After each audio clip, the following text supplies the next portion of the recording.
delight to have here with me Catalina González. She just completed a program in social entrepreneurship at the INSEAD campus in Singapore, and she's a social entrepreneur. Her father and her have developed a fabulous program and a kit for literacy, both literacy and numeracy. And I'll ask Catalina to describe it to you. Thank you so much, Flo. Yeah, we have been working for many years, and our initial model was actually the abcd Español, but what I'm going to be showing you today is the abcd English version, and we have also rolled it in other languages such as Portuguese. And it's actually a very simple board game that is played by 4 people at the same time. We have used it with children, but also with youth in prisons and also adults. And the idea is that there is a problem that occurs here, and then some answers that you can find in order to complete the process. And then there's a workbook where you actually go and register what you learn through playing. And we also have math versions of this same model to teach numeracy. So that is how it works. What I love about it is that you've got tiles that fit in semi-jigsaw-like, and you need to then correlate them with words and images. But as you progress in the game or the activity, the images get less and less prominent, and at the end you're left with words. You also end up creating problems and narratives and stories and activities. So with a limited set of words, you end up doing quite a lot of stuff. And you're introduced into literacy backwards. Mm-hmm. Is that correct? Backwards in the sense that we have always been introduced to literacy starting with letters, but the letters are so abstract in a way. So we want to start with words, and from the words go backwards in the process, as you said, and end up with the letter, which is like the most abstract element. So we want to go from the concrete to the abstract, and we have found that process allows the person to acquire knowledge quicker and faster. Fabulous. And what's the role of the teacher in this, and how do you help and support the teacher? What we want the teacher or facilitator to be is to be able to allow the students to learn more than teaching something. So we want the students to be able to create a space where they're learning, and the facilitator then becomes a champion of that, and is motivating and creating and problematizing what they're learning even more.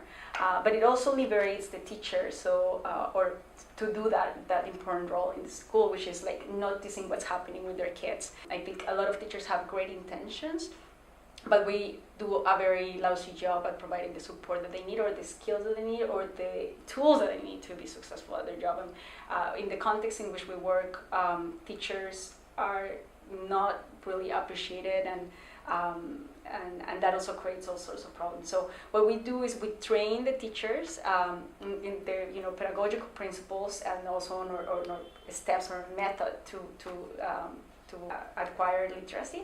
And how long does it take a teacher to get up to speed, to be able to really not understand the game, but also get kids to play it and so on? And how long does it take a kid to achieve literacy, as it were, from pretty much ground zero? Right.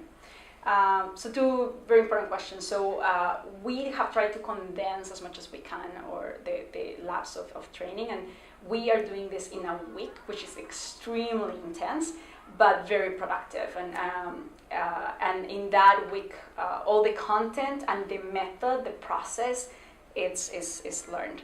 And then in terms of what the amount of time that a child needs to in order to acquire the basic literacy and numeracy skills, we have found that between 4 and 6 months this can be achieved, playing 1 hour a day. So we are thinking, about between 120 and 190 hours. That's fabulous. And what's the general yardstick for achieving literacy? Is it do you improve on that substantially? Mm-hmm. Yeah. So we're talking about children that have no ability whatsoever to read a word. And so at the end of the process, they are able to read, of course, words, but also to be able to read the sentences and interpret what the sentences are saying. Because it's also the ability to not only read something, but to process the content. And they've been understanding in the context of constructing stories Right. and solving problems Right, and the right. like. And in the workbooks, you also have an opportunity, as I said earlier, to make sure that all that is being learned here Yeah. is really taking Sort of place. reinforced through Reinforced. more formal traditional kind of Correct. stuff. So traditional learning methods, how long does it take for somebody to achieve literacy? Well, Was there sort of a we- general yardstick? We want to say like a year. Yeah. So it's substantially cut So down. we the cut time. down that, but what we are finding also is that that year is not even enough in some instances. Yeah. So a lot of reports and studies are coming back to us, showing us that children finish 4th grade Yeah. not knowing how to read and write. Yeah. So And how many countries have you reached out to, and approximately how many kids have or adults have learned Right. literacy through this method? So we have worked in 10 countries, mostly in Latin America. So we have worked in the 6 countries of Central America, and then of course Colombia, which we're, from there, so it becomes our perfect niche. And we are also working in Dominican Republic and also in Puerto Rico. To date, we have been able to reach more than 1 million people. Fabulous. What's next on the horizon for you? What are your aspirations and key challenges moving forward? We have an enormous task. I mean, we're talking about the fact that about 800 million people in the world don't know how to read and write. If we really want to make sure that all those strategies for productivity happen, that needs to become a priority. We want to ensure that the kids have a better future.